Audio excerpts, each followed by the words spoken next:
Jonas. Jonatas. Está escrito Jonas. Jonas. Significa que o Nicolas pode chegar onde você não vai chegar. É por isso que a Bíblia chama de flecha, porque é tirado lá para frente. Ele pode chegar onde você não vai chegar. E você tem a responsabilidade de cuidar desse menino. Educá-lo, sustentá-lo, mas principalmente ensinar o caminho da fé. Essa é a sua maior tarefa. Agora a Bíblia diz que é um presente de Deus, né? Eu quero parabenizá-los por esse lindo bebê e glorificar a Deus por isso, viu? A igreja quer parabenizá-los e digo amém. Amém. A igreja Assembleia de Deus, ela não batiza crianças, porque nem Jesus foi batizado desse tamanho, né? O batismo para criança é totalmente antibíblico.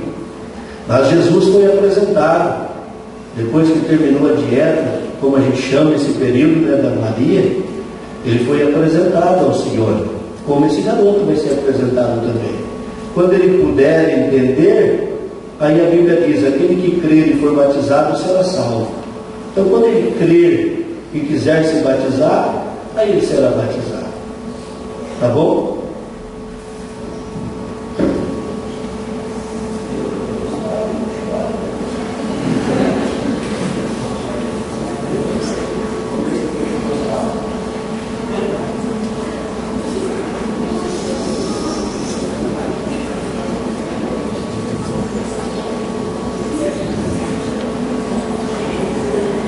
Minha filha fez hoje, 7 anos de casado, não me deu um neto ainda. Mas eu vou apresentar o Nicolas como se fosse o meu neto, viu?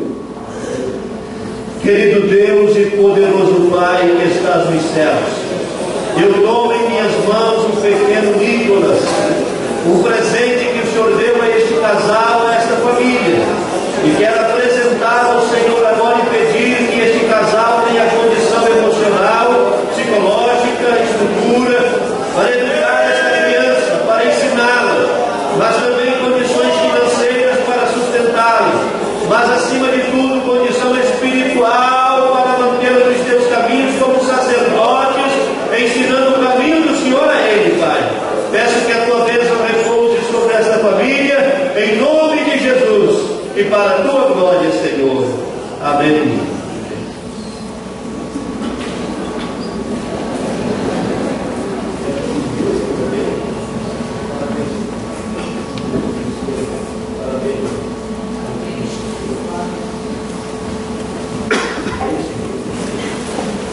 Podeis assentar, queridos. Meus amados, eu quero ocupar esses minutos preciosos que temos para nós juntos estudarmos esse texto bíblico de Neemias, bem conhecido, não é verdade?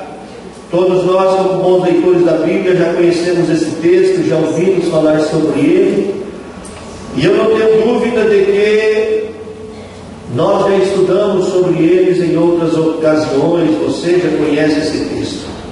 Mas foi aqui que eu pensei numa palavra esta noite para o nosso culto missionário. O que está acontecendo no texto que eu acabei de ler? Está acontecendo uma situação em que Deus está colocando fim a uma história de sofrimento na vida de um povo.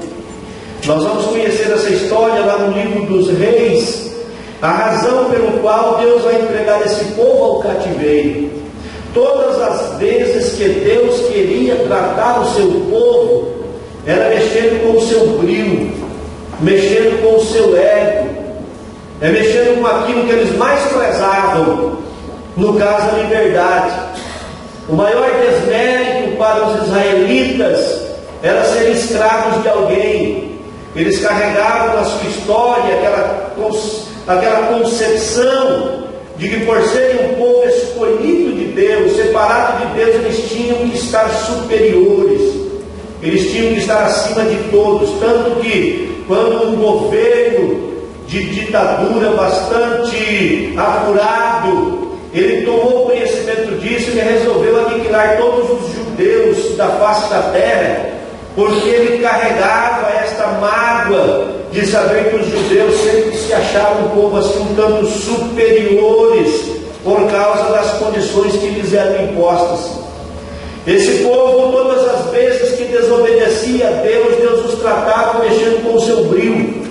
Eu aprendi ao longo desses 49 anos de fé, quase 49 anos de fé, de que Deus, todas as vezes que deseja tratar com a gente, Ele vem tratar exatamente naquilo que a gente não gostaria que Ele mexesse, naquilo que a gente acha que Ele nunca vai tocar, pois é exatamente ali aquilo que vai causar prejuízo, dor, sofrimento, lágrima, se a gente entrar pelo caminho da desobediência.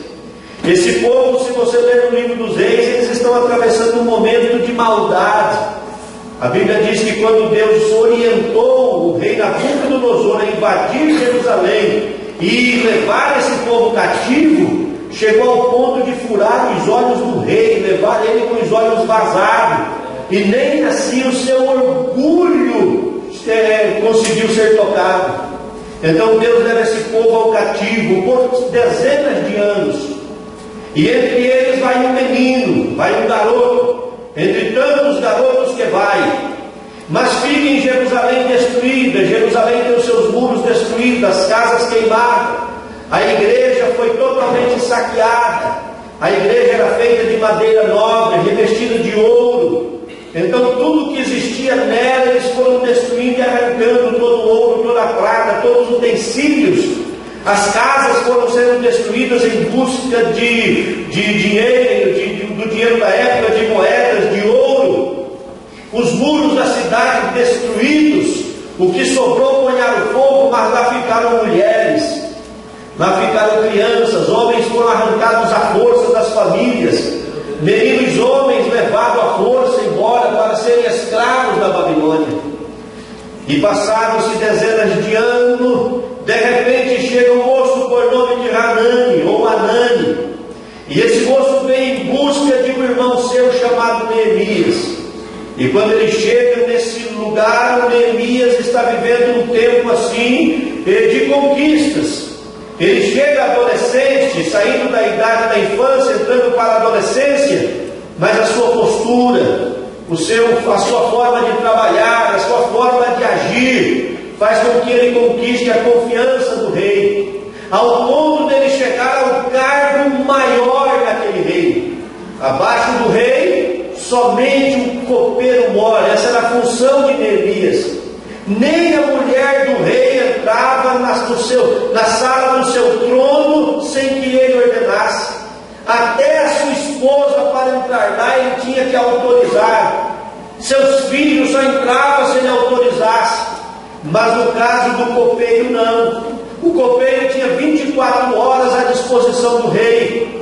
Era ele que experimentava as bebidas do rei, que experimentava a comida do rei. Cada vez que os cozinheiros traziam as iguarias, era ele que comia primeiro do prato, porque se houvesse algum problema de envenenamento, não chegava a envenenar o rei. As bebidas nas madrugadas, a hora que o rei pedisse, essas bebidas teriam que estar à sua disposição. Então o copeiro tinha a grande dificuldade de viver 24 horas alerta, mas também tinha o privilégio de estar diante do rei todo momento em que o rei solicitasse. Tinha acesso livre ao trono do rei. Mas isso lhe causava também uma dificuldade, porque quando o rei adquiria confiança, fazia com que ele também mantivesse esse de confiança como verdadeiro escravo, porque todos os momentos, instantes, dependia dele. De repente chega um moço, se informa e vai ter um encontro com o seu irmão. E quando encontra Neemias, a Bíblia não diz quanto tempo eles ficaram distantes, porque pode ser que nesse meio de tempo eles haveram se encontrado. Mas quando Hanani chega e vem trazendo as informações para o Neemias, Neemias faz uma pergunta: como estão os restantes que ficou em Jerusalém? Qual é o estado de Jerusalém? Aí o Hanani lhe dá um diagnóstico, lhe dá um relatório. Ele diz: os que ficaram estão vivendo em grande miséria, estão vivendo em grande desprezo. Os muros foram destruídos e as portas da cidade foram queimadas a fogo. Ou seja, Jerusalém está entregue ao léu, a miséria imperou, o desprezo imperou. Esta é a situação de Jerusalém.